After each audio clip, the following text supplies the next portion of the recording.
Speaker के election के लिए पार्टी के पास फिर से 3-4 नाम सामने हैं। बिल्कुल गए। आपका नाम कब और कैसे फाइनल हुआ?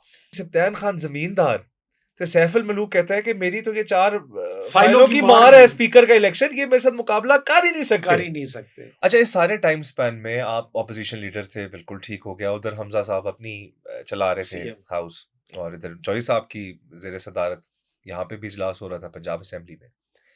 वो वक्त गुजर गया, स्पीकरशिप का टाइम आ गया। स्पीकर के इलेक्शन के लिए पार्टी के पास फिर से 3-4 नाम सामने हैं। बिल्कुल गए।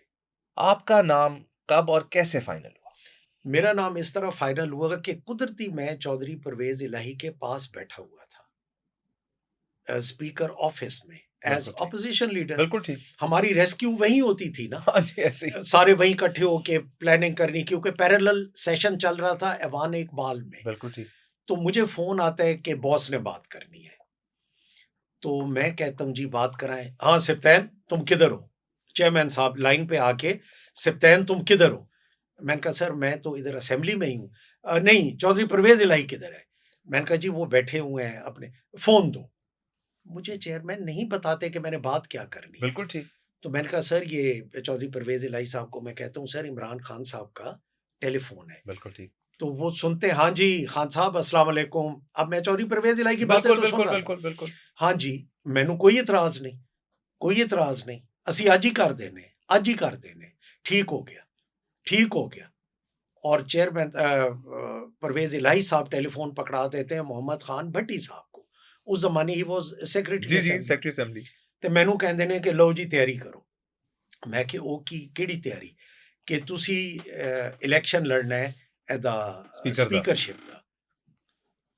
तो मैंने कहा जी तो मुझे चेयरमैन साहब बताते तो सही कि नहीं, वो चेयरमैन साहब ने मेरे को भी गल की थी, तो मैं भी अगू कहा बिल्कुल ठीक है। ये तो मैं सुन रहा था, ठीक ठीक तो कर रहे थे ना, लेकिन मेरा नाम तो कहीं नहीं उठा। जी। तो इस तरह कैंडिडेट बन गए। आगे पता चलता है कि फिर पीएमएल-एन के कैंडिडेट सैफुल मलूक खोखर साहब नहीं, थे। आपको और मियां महमूद रशीद को खान साहब ने बुलवाया भी। हाँ, मुझे ये वाकया इस तरह याद है कि रात को मैं दाखिल हो रहा था और नहीं बुलवाया मियां साहब के लिए भी अल्लाह सानिया करे। इलाहिया मियां महमूद रशीद कहते थे आ यार मैनू मिल। तो एकदम से मुझे कहता यार तेरा प्यो बड़ा नेक बंदा है अल्लाह दा। हाँ ये कहा। मैं कहा क्यों? कहते यार राजी ते हो गए स्पीकर दा इलेक्शन लड़न वास्ते, ते इस वजह तो मैं ते बच गया। शुक्र है मेरे खाते च नहीं आ गया, क्योंकि असी इलेक्शन नहीं जितना। बातें थी दो। मियां महमूद को मैंने कहा कि आप बड़े हैं, चॉइस आपकी है, आपकी आप कि एक वजीर बल्दियात और एक स्पीकर ऐसे ही है। तो मियां महमूद कहते ने कि भाई जी 4 दिन पहला, अब ये बड़ी अहम खबर, 4 दिन पहले चीफ मिनिस्टर का इलेक्शन हो चुका है और चौधरी साहिबान ने जिस तरह वो इलेक्शन किया है ना, तो अब काफी सारे दोस्त एक्सपेक्ट करेंगे कि स्पीकर का इलेक्शन उसी तर्ज पे हो। तो भाई जी मेरी जान नहीं निकालती, मैं वजीर बल्दियात ठीक हाँ, ते असी जितना भी कोई नहीं, इस वजह तू सिप्तैन खान तू लड़। मैं कि मियां साहब मैं ते पूरी जिंदगी इस गलत फहमी च रहा कि तुसी मेरे भाई हो, ते ये जेड़ा तुसी नहीं जित सकते ते तुसी मेरे गले च पा रहे हो, ते तुसी सौकी वजारत लेना चाह रहे हो। बिल्कुल। तो मैंने कहा चलो अब चेयरमैन का फैसला है। हमने चेयरमैन साहब को कहा कि जी डिसाइड किया है कि सिप्तैन ही लड़े। बिल्कुल ठीक। इधर फिर सैफुल मलूक तो पहले कह चुके हुए थे ऑलरेडी, आपने अच्छा उसको एंडोर्स कर दिया ना उसी चीज को। मैंने कहा नहीं, मियां महमूद के मुशावरत के अलावा मैं नहीं लड़ूंगा। मुझे इसलिए भी याद है वाकया कि जब ये फाइनलाइज हुई चीज तो फौरन होटल बुकिंग शुरू हो गई। मुझे याद है बड़ा पाकिस्तान की सियासत का एक अजीब इलेक्शन था, जहां एमपीएस को बसों में भर के होटलों में लेके जाया जा रहा था, और पीसी रॉयल स्विस और पीसी मैं खुद गया था बुकिंग्स कराने, मुझे अभी भी याद है। एंड वेरी इंटरेस्टिंग, वहां से रात को तकरीबन कोई 1:30 बजे का टाइम था, तो मेरे साथ राब्ता करता है मियां महमूद रशीद साहब का बेटा हसन मुझे कहता है भाई आप लोगों पे ये रात बड़ी लंबी चल रही होगी, तो मैं आपके पास आ रहा हूँ। मैंने कहा जब मैं होटल की लॉबी में बैठा था, 2-3 एमपीए साहबान को रिसीव कर रहे थे, तो मुझे आके कहता है कि यार मैं तो सिर्फ ये पूछने के लिए आया हूँ कि अब तक खर्चा कितना हो चुका है। तो मैंने कहा हसन हम तो चीजों के बारे में नहीं सोच रहे हैं, अल्लाह खैर करेगा, इलेक्शन लड़ना है तो खर्चे से मैं एक बात करूंगा। जब मेरा नाम हुआ ना कि सिप्तैन खान है, तो अगर याद होगा कि हम सीधा घर आए थे। जी मैंने कहा अपनी सारी चेक बुक्स निकालो और लोन, और जो लोन वाले अकाउंट है वो भी निकालो, पूरा कैलकुलेट करें कि हमारे पास पैसा घर में है पड़ा कितना, लगा कितना सकते हैं। कितना लगा सकते हैं। तो ऐसे। वो अल्लाह ने करम किया कि इतना जायज अच्छा था अच्छा बन कि गया था हमने कहा तो चलो घसीट घसूट के। बट इसमें एक और भी मैं ऑन एयर बात करना जी। चाहूंगा कि उसी रात चौधरी परवेज इलाही साहब ने मुझे फोन किया और चौधरी साहब ने कहा कि मैं आपको मिलना चाहता हूँ। मैं चौधरी परवेज इलाही के घर गया।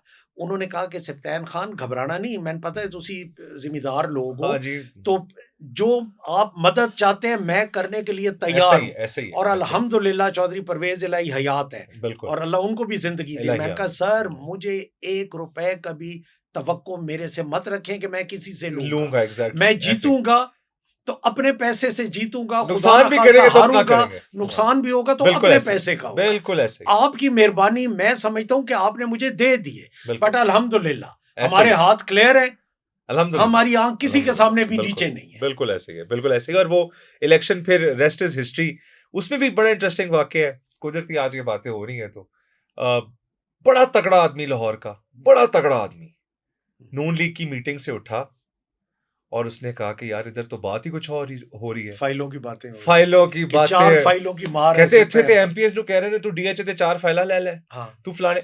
और यहाँ पे ये बात करें कि सप्तान खान जमींदार, तो सैफुल मलूक कहता है कि मेरी तो ये 4 फाइलों फाइलों की की मार मार है, नहीं स्पीकर का इलेक्शन, ये मेरे साथ मुकाबला कर ही नहीं कर सकते। ही नहीं सकते। और फिर लेकिन अल्लाह क्या अल्लाह इलेक्शन इज लड़े ग्रेट, आप।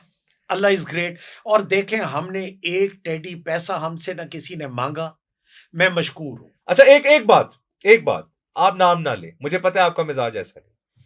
आपको नून लीग के लोगों ने वोट दिया, मैं उनका मशकूर हूं, आप सेकंड कर रहे हैं इस चीज मैं उनका मशकूर हूं। बट मुझे नहीं पता जिसने भी दिया मेरे वोट ज्यादा निकले थे, लेकिन मैं मशकूर हूं। हमें खुद इस बात देखें का उसमें मैं ये बात करूंगा कि मेरी कई दफा एक चीज की परसेप्शन की समझ नहीं आती। एक बंदा लड़ता है पहला इलेक्शन, दूसरा इलेक्शन, एक लड़ रहा है 5-7 इलेक्शन, 30-35 साल से लड़ रहा है। तो आपके इज्जत एहतराम के रिश्ते तो लोगों हर से जगह बन होते हैं, जाते हर हैं। जगह होते हैं, बिल्कुल होते हैं। तो मैं मशकूर हूँ, जिसने दिए मशकूर हूँ, जिसने नहीं दिए मैं उनके भी और मशकूर हूँ। पीटीआई के भी 4 मेंबर्स हमारे चले गए थे, मैं हमारे उनका चले गए भी थे। उनका भी मशकूर उसके हूँ। बावजूद चौधरी परवेज इलाही साहब वजारत आला का इलेक्शन हाँ मेरी लीड ज्यादा थी 6 वोटों से जीते जी, और आप स्पीकर का इलेक्शन 10-12 के पता नहीं कितने 10 थे। वोटों से हाँ जीते जी, और सीक्रेट बैलेट था। अल्लाह का करम था। और सीक्रेट बैलेट में लोग बड़े डरे हुए डरे थे। हुए थे। पूरी हमारी पीटीआई की क्यादत जो थी वो एक उस दिन और एक फिर चौधरी परवेज इलाही के वोट ऑफ कॉन्फिडेंस वाले दिन पंजाब असेंबली में थे, सारी टॉप लीडरशिप। अच्छा अब एक इस बात पे आ जाते हैं कि अल्हम्दुलिल्लाह जीत लोग गए। समझते हैं कि स्पीकरशिप से आपके शायद करियर में स्पीकरशिप जो थी ये किसी ने पार्टी ने दी, हाँ जी बट इलेक्शन लड़के और सीक्रेट बैलेट में लोगों ने लड़के मेहरबानी लीजिए, की। बिल्कुल वोट लिए, हाँ ऐसा वोट ही है ली, जी, बिल्कुल तोहफे में थोड़ी दी गई थी। नॉमिनेशन नहीं थी। लेकिन इस पे अब एक बात पे आ जाए, मैं ये समझता हूँ कि बहुत थोड़े लोग शायद ये बात जानते होंगे कि स्पीकरशिप आप पे आजमाइशें बहुत लाई। बहुत। और अगर उसकी ओवरऑल बात करें तो आपने किस किस को टिकाया, आपको स्पीकर हाउस में पार्टी के लिए आपने दरवाजे खुले रखे, उसकी वजह से आपने किन किन मुश्किलात का सामना किया और बहुत सारे लोगों ने आपको बड़ा टाइट स्पॉट में ले आए, इस हद तक टाइट स्पॉट में ले आए कि एक दिन आपको अपने बेटे को मुल्क से बाहर निकालना पड़ गया। बिल्कुल ठीक है।